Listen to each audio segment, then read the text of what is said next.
Hello teachers, welcome to our YouTube channel AS exam. आज हम MPTET वर्ग 3 की तैयारी के लिए आज हम बिल्कुल बेसिक टू एडवांस प्रश्न लेकर आए हैं हिंदी बाल विकास और अपने पर्यावरण के। तो यहाँ पर हम पहले सरल प्रश्न से लेकर कठिन प्रश्न की तरफ चलेंगे। तो इसमें आप ये प्रैक्टिस सेट पूरा होने के बाद आप कमेंट में ज़रूर बताइएगा कि आपके कितने नंबर आए। तो यहाँ पर शुरुआत करते हैं अपने सबसे बेसिक प्रश्न से। प्रश्न क्रमांक 1 से, कमल का पर्यायवाची है। तो कमल का पर्यायवाची क्या है? पंकज, पवन, पर्वत और पल्लव। तो इसमें कौन सा हो जाएगा? तो इसमें आपका जो ऑप्शन नंबर ए है पंकज, यह आपका कमल का पर्यायवाची हो जाएगा। यहाँ पर आप देख सकते हैं इसकी व्याख्या। कमल के प्रमुख पर्यायवाची शब्द है पंकज, सरोज, नीरज, जलज आदि। अब है सुख का विलोम शब्द है। तो अब ये भी बिल्कुल बेसिक प्रश्न है आपका। सुख का विलोम शब्द क्या है? आनंद। तो आनंद शब्द नहीं है। प्रसन्नता भी नहीं है, हर्ष भी नहीं है। तो कौन सा सही हो जाएगा? ऑप्शन नंबर सी, दुख आपका सुख का विलोम हो जाएगा। यहाँ पर आप देख सकते हैं कि विपरीत अर्थ वाले शब्द को विलोम शब्द कहते हैं। सुख का उल्टा दुख। ऐसे आगे चलते हैं। आगे है प्रश्न क्रमांक 3 आपका। राम बाजार गया। राम बाजार गया वाक्य में राम क्या है? तो राम क्या है? सर्वनाम है, संज्ञा है, विशेषण है या क्रिया है? तो राम है किसी व्यक्ति, वस्तु, स्थान के नाम को संज्ञा कहते हैं। तो राम क्या है? एक व्यक्ति है। तो क्या हो जाएगा? संज्ञा। Option number B. अब चलते हैं इसकी व्याख्या देख लेते हैं ताकि आपको लंबे समय तक याद रहे। तो यहाँ पर आप व्याख्या देखें। व्यक्ति, वस्तु, स्थान आदि के नाम को संज्ञा कहते हैं। राम व्यक्ति का नाम है। अब है प्रश्न क्रमांक 4, विद्यालय का सही संधि विच्छेद है। तो अभी ये प्रश्न पहले भी प्रैक्टिस सेट में आया है अपने। विद्यालय का संधि विच्छेद है विद्या धन आलय। विद्यालय यानी यहाँ पर इसकी व्याख्या देखेंगे तो आपको थोड़ा अच्छा समझ में आएगा। व्याख्या क्या है इसकी? विद्या धन आलय विद्यालय। यहाँ पर आ और आ मिलकर आ होता है। तो ये आपको ध्यान रखना है। अब प्रश्न क्रमांक 5 है, नीलकमल। ये थोड़ा चेंज हुआ है। नीलकमल में कौन सा समास है? अब यहाँ पर समास के प्रश्न आए। नीलकमल में कौन सा समास है? द्वंद्व है। तो द्वंद्व की क्या विशेषता है? जिसमें दोनों पद प्रधान हो। तो ये तो नहीं होगा। बहुब्रीहि, तो ये भी नहीं होगा। द्विगु द्विगु द्विगु क्या विशेषता है? कि पहला पद संख्यावाची हो। तो ये भी नहीं है। तो क्या हो जाएगा? कर्मधारय समाज। कर्मधारय समाज कैसे हो जाएगा? नीला कमल कर्मधारय समाज, नीलकमल। तो आप देख सकते हो उत्तर इसका नीला है जो कमल। यहाँ विशेषण और विशेष्य का संबंध है, इसलिए यह कर्मधारय समास होगा नीलकमल में। अब है आगे प्रश्न क्रमांक 6, बच्चे मैदान में खेल रहे हैं। वाक्य में मैदान में कौन सा कारक है? तो मैदान में कौन सा कारक है? मैदान में कौन सा कारक है? तो यह आपसे पूछा है। तो यहाँ पर कर्ता कारम है मैदान, तो गलत है क्योंकि कर्ता कर्म तो बच्चे कर रहे हैं, कर्ता कारण भी नहीं आएगा, कर्म भी नहीं आएगा। मैदान के बारे में पूछा है तो मैदान तो अपादान भी नहीं है। कौन सा आ जाएगा? मैदान में खेल रहे हैं, में यानी अधिकरण। ऑप्शन नंबर सी आपका सही हो जाएगा। तो यहाँ पर ये अधिकरण आपका सही हुआ। अब क्यों हुआ ये व्याख्या आपको यहाँ पर नीचे दे रखी है। जिस स्थान पर क्रिया होती है वहाँ अधिकरण कारक होता है। जैसे बच्चे कहाँ खेल रहे हैं? तो मैदान में। तो बिल्कुल शानदार व्याख्या लेकर भी आया हूँ मैं आपको ताकि आपको लंबे समय तक याद रहे। अब है यहाँ पर भाषा सीखने के लिए बच्चों को सबसे अधिक अवसर किसका मिलना चाहिए? तो भाषा सीखता है बच्चा तो उसको सबसे अधिक अवसर अपने को किस लिए देना चाहिए? उसे नियम याद करवाने का, केवल लिखने का, केवल परीक्षा देने का। तो ये तीनों गलत हो जाएंगे। सही क्या हो जाएगा? सुनने, बोलने और बातचीत करने का। ऑप्शन नंबर सी आपका ये सबसे बेहतर उत्तर है और यही सही है कि बच्चों को अपने को ज़्यादा से ज़्यादा सुनने, बोलने और बातचीत करने का अवसर देना चाहिए। अब व्याख्या आपके सामने यहाँ पर है कि भाषा का विकास प्रयोग से होता है। भाषा का विकास प्रयोग से होता है। बच्चों को सुनने, बोलने, पढ़ने और लिखने के पर्याप्त अवसर मिलने चाहिए। तो ये यहाँ पर बिल्कुल शानदार आपके सामने व्याख्या थी इसकी। अब है प्रश्न क्रमांक 8 आपका, भाषा कक्षा में किसी बच्चे द्वारा बार बार की जाने वाली भाषाई गलतियों पर शिक्षक की सबसे उपयुक्त प्रतिक्रिया क्या होगी? तो सबसे उपयुक्त प्रतिक्रिया क्या होगी? पहला है बच्चे को पूरी कक्षा के सामने डांटना। तो बच्चे को डांटना नहीं है, ये गलत बात है। फिर गलत उत्तर पर तुरंत गलत बताकर उसे आगे बढ़ जाना। तो ये भी गलत बात है। एकदम आप ऐसे आगे भी नहीं बढ़ सकते गलत बताकर। फिर क्या है, गलती के कारण को समझकर उचित अवसर एवं अभ्यास देना, तो ये हो सकता है, लेकिन एक ऑप्शन और देखेंगे अभी। तो बच्चे को केवल व्याकरण की पुस्तक पढ़ने के लिए कहना, तो ये भी गलत है। तो अपना सही कौन सा हो जाएगा, ऑप्शन नंबर सी, कि गलती के कारण को समझकर उचित अवसर एवं अभ्यास दे, तो ये हो जाएगा। यहाँ पर व्याख्या हम देख लेते हैं, तो व्याख्या में अपना सी वाला ही सही था। भाषा सीखते समय गलतियां सीखने की प्रक्रिया का स्वाभाविक हिस्सा है, यानी स्वाभाविक हिस्सा है। अगर कोई बच्चा कोई चीज सीखेगा तो स्वाभाविक रूप से गलती होगी। शिक्षक को गलती को दंड का आधार न बनाकर उसके कारण को समझना चाहिए। अब प्रश्न क्रमांक आपके सामने 9 आता है। 9 आपसे बोलता है कि एक शिक्षक बच्चों को कहानी पढ़ाने के बाद पूछता है, यदि आप कहानी के पात्र की जगह होते तो आप क्या करते और क्यों। यह प्रश्न मुख्यतः किस क्षमता को विकसित करता है। जैसे अपन अंकुर की कॉपियां भरते हैं तो उसमें कहानी दे रखी दे हुई आती है, और बच्चों से पूछते हैं कि अगर आप, जैसे वो अपना रम्मू वाला पार्ट था गुलाब जामुन, क्या आप रम्मू की जगह होते तो क्या करते। तो ऐसा ही इसमें पूछा है कि कहानी की पात्र की जगह अगर बच्चा होता तो क्या करता। तो इसमें क्या हो जाएगा, तो इसमें उसकी क्या केवल स्मरण शक्ति बढ़ेगी तो नहीं, केवल शब्द बढ़ेगा तो नहीं, वर्तनी तो वर्तनी भी नहीं होगी। तो उसमें अगर हम बच्चे को उस पात्र की जगह रखकर सोचने के बारे में बोलेंगे तो उसमें चिंतन एवं अभिव्यक्ति का विकास होगा। तो ऑप्शन नंबर सी आपका बिल्कुल सही हो जाएगा कि चिंतन एवं अभिव्यक्ति का विकास होगा। अब व्याख्या है, क्या करते और क्यों करते, बच्चों को सोचने, तर्क देने और अपने विचार व्यक्त करने के लिए प्रेरित करते, इसलिए यह उच्चतर चिंतन एवं अभिव्यक्ति से संबंधित है। तो इसलिए अपनी कक्षाओं में अंकुर की कॉपी समझ लो आप, जैसे 8 ग्रेड की है, तो उसमें प्रश्न आता है कि अगर रम्मू की जगह आप होते तो आप क्या करते। तो उसमें प्रश्न उत्तर हम लिखते हैं कि हम थोड़े ही गुलाब जामुन पाकर संतुष्ट हो जाते हैं। तो अब यहाँ पर बाल विकास के आपके प्रश्न आए हैं। बाल विकास में भी थोड़ा मैंने लेवल रखा है आज की इस प्रैक्टिस सेट में। तो पहला ही प्रश्न आता है कि विकास और वृद्धि में क्या अंतर है। तो आपको बताना है कि विकास और वृद्धि में क्या अंतर है। तो यहाँ पर दोनों ही एक है, तो गलत बात है। मैंने आपको पहले प्रैक्टिस सेट में बताया था दोनों एक नहीं है। विकास केवल शारीरिक परिवर्तन है, जब वृद्धि केवल शारीरिक परिवर्तन है, विकास समग्र परिवर्तन है। तो ये बात सही हो सकती है। विकास केवल वजन बढ़ने से, गलत बात है। वृद्धि केवल मानसिक परिवर्तन से, ये भी गलत बात है। तो सही कौन सा हो जाएगा, वृद्धि केवल शारीरिक परिवर्तन है और विकास समग्र परिवर्तन है। मतलब विकास का एक हिस्सा है वृद्धि, मतलब विकास के अंतर्गत ही आती है वृद्धि, और विकास समग्र रूप से होता है। तो ये आपको ध्यान रखना है कि ऑप्शन नंबर बी वाला सही है। व्याख्या आप देख लें, आपको अच्छी तरीके से याद हो जाएगा। वृद्धि मुख्यतः आकार, लंबाई, वजन आदि में वृद्धि है, जबकि विकास शारीरिक, मानसिक, सामाजिक, भावनात्मक सभी क्षेत्रों का परिवर्तन है। अब चलते हैं दूसरे प्रश्न की तरफ। बच्चे की पहली पाठशाला किसे कहा जाता है। तो बच्चे की पहली पाठशाला किसे कहा गया है। तो आपको बताना है, विद्यालय को कहा गया है, परिवार को कहा गया है, पुस्तकालय को कहा गया है, या फिर खेल को कहा गया है। तो आपको प्रश्न काटना है, जैसे खेल का मैदान तो नहीं हो सकता, पुस्तकालय बच्चा तो पढ़ने ही नहीं आता, तो वो पाठशाला पुस्तकालय में क्या करेगा, विद्यालय में तो बच्चा इतनी जल्दी नहीं आ सकता। तो सबसे सबसे पहली पाठशाला क्या है, परिवार। ऑप्शन नंबर बी सही हो जाएगा। तो यहाँ पर बी देख सकते हैं आप कि बच्चा सबसे पहले परिवार से भाषा, व्यवहार और सामाजिक नियम सीखता है। तो यहाँ पर आपका पहली पाठशाला परिवार से ही हो जाएगा।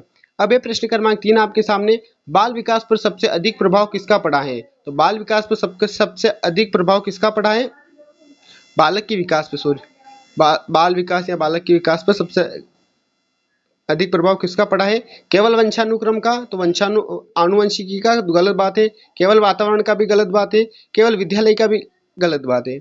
सही कौन सा हो जाएगा, आनुवंशिकता और वातावरण दोनों का। तो ऐसा प्रश्न आया तो आपको दोनों ही इंक्लूड करने हैं, आनुवंशिकता, वातावरण दोनों ही। ऑप्शन नंबर सी आपका यहाँ पर सही हो जाएगा। व्याख्या देख लेते हैं एक बार इसकी। तो बच्चे का विकास वंशानुगत गुणों और वातावरण दोनों से प्रभावित होता है, तो यह आपको ध्यान रखना है। अब यहाँ पर प्रश्न थोड़ा लेवल का आया है आपके सामने।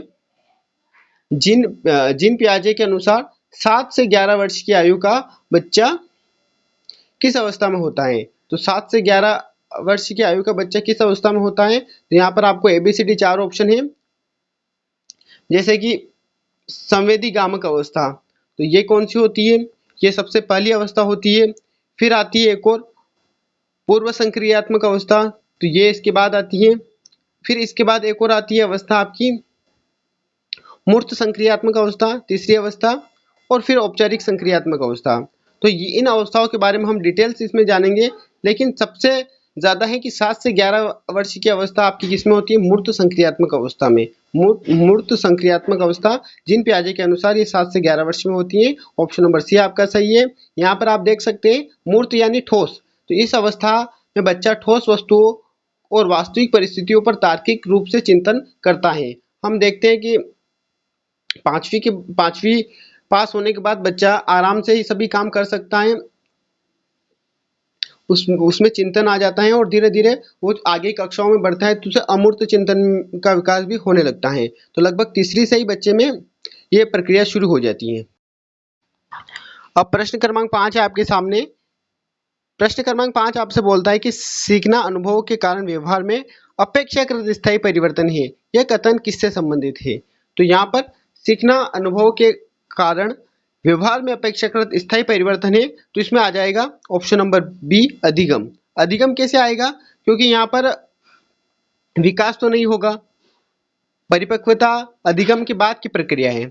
और यहाँ पर ये चौथा ऑप्शन है आपका बुद्धि, तो ये भी नहीं होगा। तो स्थायी परिवर्तन जब भी आए तो ये अधिगम के परिणाम स्वरूप होता है, तो ये अधिगम आ जाएगा। अगर अधिगम नहीं है तो फिर हम परिपक्वता की तरफ चलेंगे, लेकिन अधिगम यहाँ पर आपका सही उत्तर हो जाएगा। Option number B. यहाँ पर आप व्याख्या देखें तो आपको अच्छे से समझ में आएगा। अनुभव के कारण व्यवहार में आने वाला स्थायी परिवर्तन अधिगम कहलाता है, लर्निंग कहलाता है। अब प्रश्न क्रमांक 6 आपके सामने है। कक्षा में बच्चों को समूह में कार्य कराने का मुख्य लाभ क्या है? यानी हम बच्चों को ग्रुप में पढ़ाते हैं या ग्रुप में कोई काम करने के लिए देते हैं तो उसका सबसे अच्छा फायदा क्या होगा? तो क्या होगा? शोर बढ़ता है? तो शोर तो नहीं बढ़ता है, इससे बच्चे सब डिसिप्लिन होकर आराम से काम करते हैं। शिक्षक का काम बढ़ता है? तो शिक्षक का काम तो और कम हो जाता है। अनुशासन समाप्त होता है? तो अनुशासन भी समाप्त नहीं होता है। तो क्या होता है? सहयोगात्मक अधिगम विकसित होता है। क्या होता है? कोऑपरेटिव लर्निंग डेवलप होती है, यानी सहयोगात्मक अधिगम विकसित होता है। ऑप्शन नंबर बी आपका सही हो जाएगा। इसमें यहाँ पर आप देख सकते हैं समूह कार्य से सहयोग, संचार और सामाजिक कौशल विकसित होते हैं। अब यहाँ पर प्रश्न क्रमांक 7 आपके सामने आता है। निम्नलिखित में से कौन सा परिपक्वता का उदाहरण है? तो कौन सा परिपक्वता का उदाहरण है? साइकिल चलाना सीखना, कविता याद करना, समय आने पर बच्चे का चलना शुरू करना, या फिर गणित के प्रश्न हल करना। तो यहाँ पर जो साइकिल चलाना है वो भी परिपक्वता का उदाहरण नहीं होगा। कविता याद करना, याद शब्द आ गया, याद हमको बच्चों को कुछ कराना ही नहीं, सिखाना और समझाना है, तो ये भी गलत है। गणित के प्रश्न हल करना, तो ये भी गलत बात है। परिपक्वता इसे नहीं माना जाएगा। किसे माना जाएगा? समय आने पर बच्चे का चलना शुरू होना, यानी बच्चा समय पर उसके जो एज है उसके अकॉर्डिंग वह काम कर सकता है, तो उसको हम परिपक्वता की तरफ ले चलेंगे, यानी उसे को हम परिपक्वता बोलेंगे। तो यहाँ पर ऑप्शन नंबर आपका सी सही है। सी की व्याख्या आप देख सकते हैं कि परिपक्वता जैविक विकास की स्वाभाविक प्रक्रिया है, यानी जैसे जैसे बच्चा बड़ा होगा वैसे वैसे वो एक्टिविटी कर सकता है, तो मतलब वो परिपक्व होता जा रहा है। अब प्रश्न क्रमांक 8 आपके सामने आता है कि एक बच्चा कक्षा में अच्छा उत्तर जानता है लेकिन बोलने में झिझकता है, शिक्षक को सबसे उचित कदम क्या होगा? शिक्षक का सबसे उचित कदम क्या होगा? यानी बच्चों को आ रहा है लेकिन फिर भी वो झिझक रहा है बोलने में, तो क्या होगा?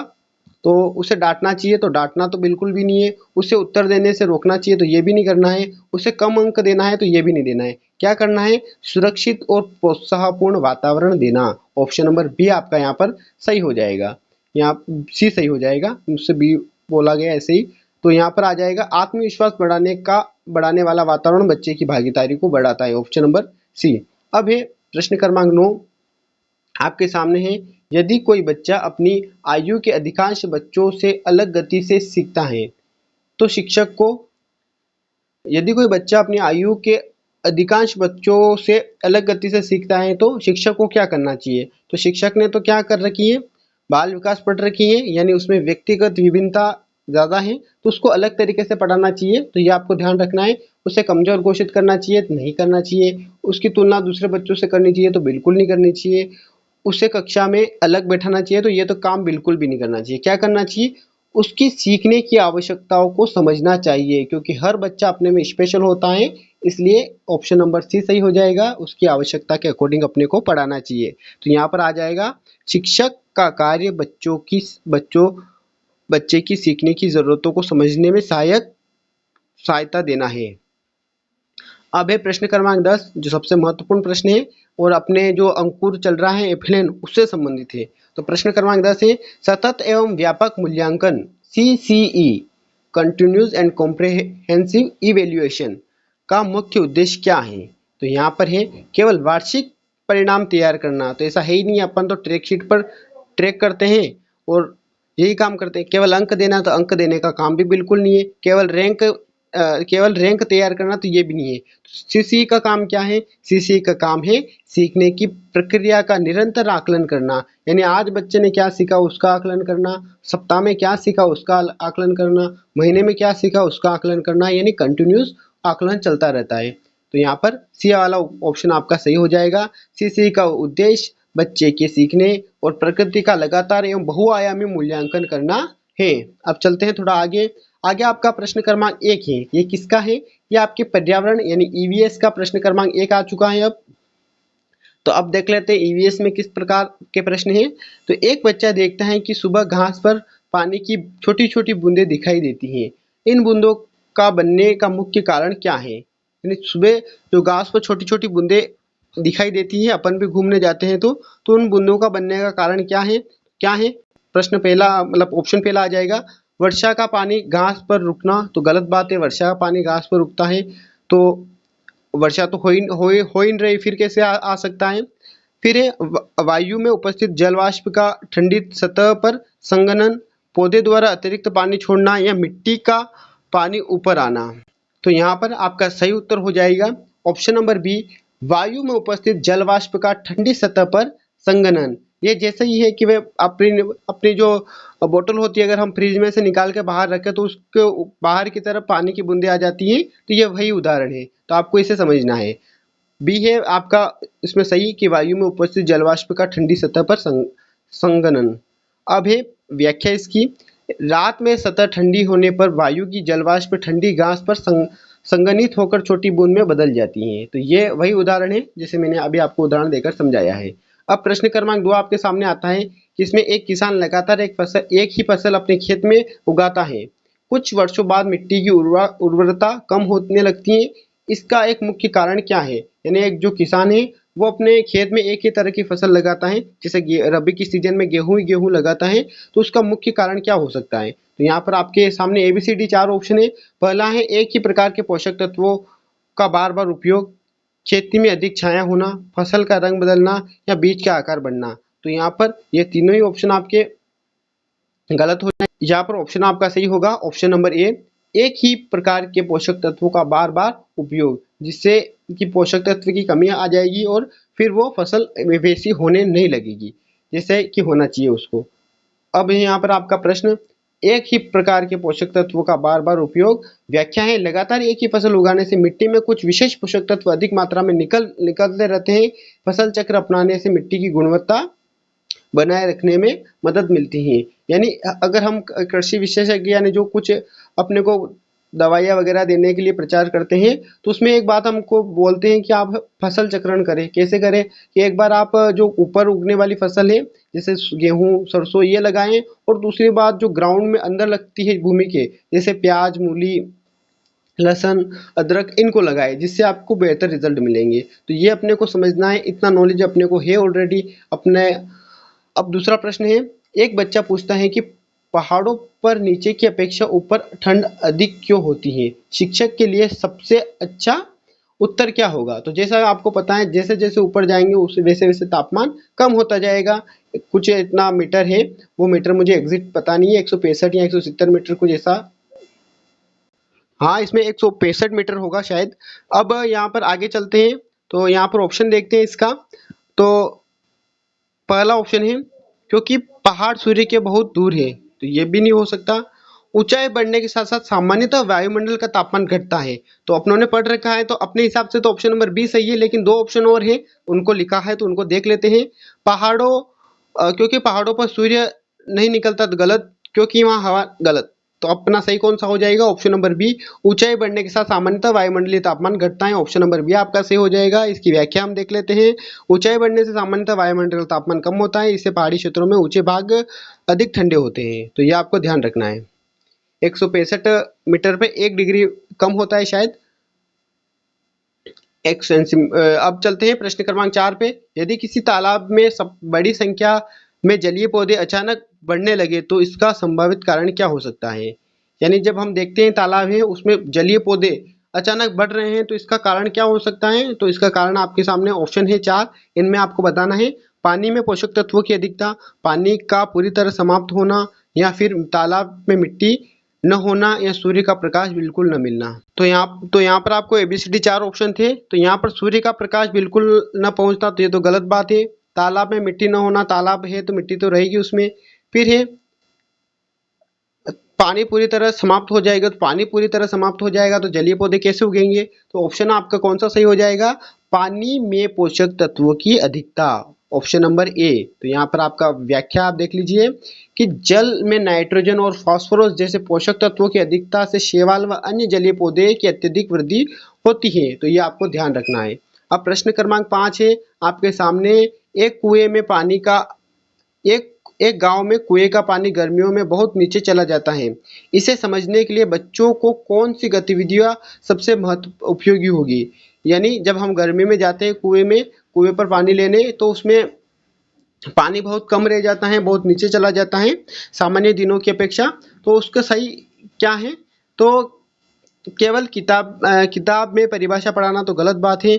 अलग अलग महीनों के जल स्तर का रिकॉर्ड बनाना, तो ये सही हो सकता है। तो इसको हम बाद में देखेंगे, इस पहले 2 ऑप्शन और देख ले।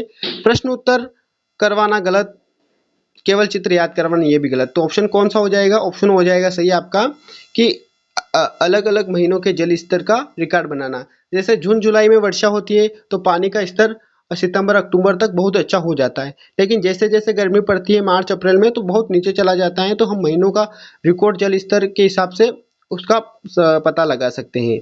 यहाँ पर आप देख सकते हैं कि व्याख्या इसकी क्या है? वास्तविक आंकड़े एकत्र करके बच्चे जल स्तर में होने वाले परिवर्तन को स्वयं समझ सकते हैं। यह EVS के अनुभवनात्मक अधिगम का अच्छा उदाहरण है, यानी अनुभव से उत्पन्न होने वाला अधिगम का अच्छा उदाहरण है। अब प्रश्न क्रमांक 6 आपके सामने आता है। किसी क्षेत्र में बहुत अधिक कंक्रीट की सड़कें और इमारतें बना दी गई, वर्षा के बाद वहां पानी जल्दी जमा होने लगता है लगा। इसका एक कारण क्या हो सकता है? यहाँ पर थोड़ा ये सामने आ रहा था तो इसमें यहाँ पर सही नहीं है। वर्षा के बाद वहाँ पानी जल्दी जमा हो सकता है, इसका एक कारण क्या हो सकता है? तो यहाँ पर आपको ABCD 4 ऑप्शन है।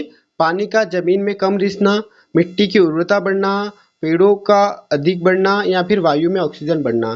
तो अगर हमने सड़क पर और चारों तरफ कंक्रीट कर दिया है तो पानी जमीन में कम रिसेगा, इसके कारण वहां पर जल भराव की समस्या होगी। तो पानी का जमीन में कम रिसना, ऑप्शन नंबर आपका ए ही सही हो जाएगा। बिल्कुल बेसिक प्रश्न था ये तो यहाँ पर इसका आप देख सकते हैं कि कंक्रीट की सतह पानी को जमीन से रिसने नहीं देती, इसलिए वर्षा का पानी सतह पर बहकर जमा हो जाता है। तो वर्षा का पानी सतह पर ही रह जाता है क्योंकि सभी तरह कंक्रीट है तो वो अंदर धीरे धीरे ही जाएगा। अब प्रश्न क्रमांक 7 आपके सामने आता है कि यदि किसी खाद्य श्रृंखला में अचानक एक प्रमुख शिकारी जीव की संख्या बहुत कम हो जाए तो क्या प्रभाव पड़ेगा?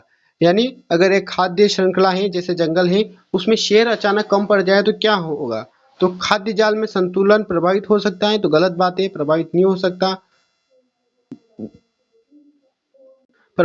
खाद्य जाल में संतुलन प्रभावित हो सकता है, हाँ हो सकता है, ये बात आपको ध्यान रखनी है कि हो सकता है। फिर सभी जीवों के समान संख्या समान हो जाएगी, तो गलत। पौधे तुरंत समाप्त हो जाएंगे, गलत। कोई प्रभाव नहीं पड़ेगा, ये भी गलत। तो क्या प्रभाव पड़ेगा?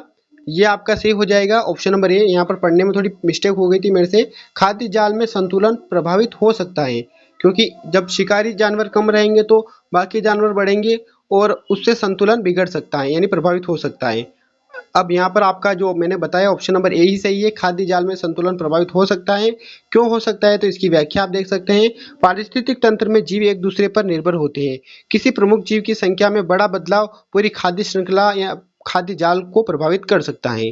तो यहाँ पर हर जानवर महत्वपूर्ण है, हर जानवर की संख्या यहाँ पर महत्वपूर्ण है। तो ये आपको ध्यान रखना है खाद्य जाल में। अब प्रश्न क्रमांक 8 आपके सामने आता है कि ईवीएस की कक्षा में शिक्षक बच्चों को स्थानीय बाजार में ले जाकर दुकानदारों से बातचीत करवाता है और फिर बच्चों से प्राप्त जानकारी की तालिका बनवाता है।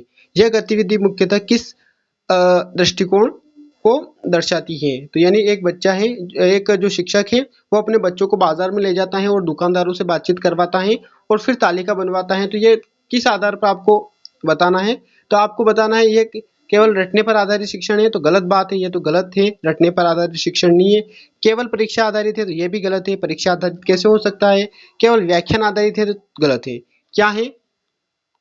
अनुभवात्मक एवं गतिविधि आधारित शिक्षण। तो बिल्कुल बेहतर सही है, आपका जवाब है कि अनुभवात्मक और गतिविधि आधारित शिक्षण। तो इसमें ऑप्शन नंबर बी आपका सही हो जाएगा। बच्चे वास्तविक परिस्थिति में जाकर देखते हैं, बातचीत करते हैं, जानकारी जुटाते हैं और विश्लेषण करते हैं। इससे सीखना अधिक अर्थपूर्ण हो जाता है, यानी वह अनुभव के द्वारा सीखते हैं। अब यह प्रश्न क्रमांक आपके सामने 9 वाला।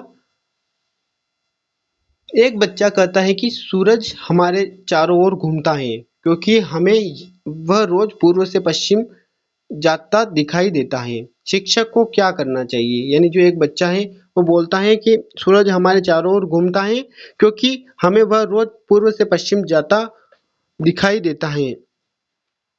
तो शिक्षक को क्या करना चाहिए? तो शिक्षक को बताना चाहिए कि सूरज नहीं घूम रहा है, हम घूम रहे हैं क्योंकि हमारी पृथ्वी चक्कर लगा रही है इसलिए। तो अब यहाँ पर देखते हैं, तुरंत बच्चे को गलत कहकर चुप करा देना चाहिए, तो गलत बात है। फिर ये बच्चे की धारणा पर चर्चा कर अवलोकन मॉडल की सहायता से अवलोकन और मॉडल की सहायता से समझाना चाहिए। फिर ये उसे उत्तर रटने के लिए कहना गलत, उसे प्रश्न को छोड़ देना ये भी गलत। तो सही कौन सा हो जाएगा? बच्चे की धारणा पर चर्चा कर अवलोकन और मॉडल की सहायता से समझाना। तो ये बिल्कुल सही जवाब है कि बच्चे की पूर्व धारणा को समझकर गतिविधि, मॉडल और चर्चा के माध्यम से वैज्ञानिक अवधारणा तक पहुंचना अधिक प्रभावी शिक्षण है। तो ये आपका यहाँ पर सही हो जाएगा। अब प्रश्न क्रमांक 10 आपके सामने आता है। प्रश्न क्रमांक 10 आपसे बोलता है कि ईवीएस में बच्चों से इस पौधे का नाम क्या है पूछने की तुलना में इस पौधे को अलग अलग स्थानों पर रखने पर क्या परिवर्तन दिखाई देगा पूछना अधिक उपयोगी क्यों है? तो ये क्यों उपयोगी है? यानी हम पौधे का नाम नहीं पूछेंगे। अगर हम पूछेंगे कि ये पौधा हम अगर धूप में रखें तो क्या होगा, ठंड कमरे में रखें तो क्या होगा, या फिर बारिश में रखें तो क्या होगा, इसका अर्थ क्या है? तो क्योंकि इसमें उत्तर याद करना आसान होगा, तो गलत बात है। और याद तो अपने को करवाना ही नहीं है, समझाना है, क्योंकि वह अवलोकन, तुलना और कारण समझने की क्षमता विकसित करता है। तो ये हो सकता है। तीसरा है क्योंकि इसमें पाठ्य पुस्तक की आवश्यकता नहीं होगी, तो ये भी गलत है क्योंकि इसमें केवल एक उत्तर होगा। तो आपको है ना, ये 1, 2 और पहला वाला गलत है। सही कौन सा हो जाएगा? ऑप्शन नंबर बी हो जाएगा, क्योंकि यह अवलोकन, तुलना और कारण समझने की क्षमता विकसित करता है। बच्चा समझेगा कि अगर छांव में पौधे रखेंगे तो पौधा नहीं चलेगा, अगर उसे धूप में ही रखेंगे, पानी नहीं डालेंगे तो भी पौधा मुरझा जाएगा और खत्म हो जाएगा। तो ये अब यहाँ पर व्याख्या देख लेते हैं इस प्रश्न की। दूसरा प्रश्न बच्चे को अवलोकन, तुलना, निष्कर्ष की प्रक्रिया में ले जाता है, इसलिए यह केवल तथ्य याद करवाने के बजाय वैज्ञानिक सोच विकसित करता है। तो ये यहाँ पर अपनों ने 30 के 30 प्रश्न देखे। आपको कमेंट में जरूर बताना है कि आपके कितने प्रश्न सही हुए 30 में से। तो ये आप कमेंट करें, और वीडियो पसंद आया हो, आपको ये प्रैक्टिस सेट पसंद आया हो तो वीडियो को लाइक करें, और अगले की नोटिफिकेशन प्राप्त करने के लिए अपने यूट्यूब चैनल को सब्सक्राइब करें। और अपना जो ये वीडियो है ये रोज 1:30 बजे यानी 1:30 पर अपलोड हो जाता है, ताकि बहुत से को रेस्ट में टाइम मिलता है तो आप वहाँ से रेस्ट में इसे देख सकते हैं। तो वीडियो पसंद आया हो तो आप वीडियो को लाइक कर दीजिएगा, और कमेंट में ज़रूर बताइएगा कि आपके 30 में से कितने नंबर आए हैं या कितने सही हुए हैं। धन्यवाद।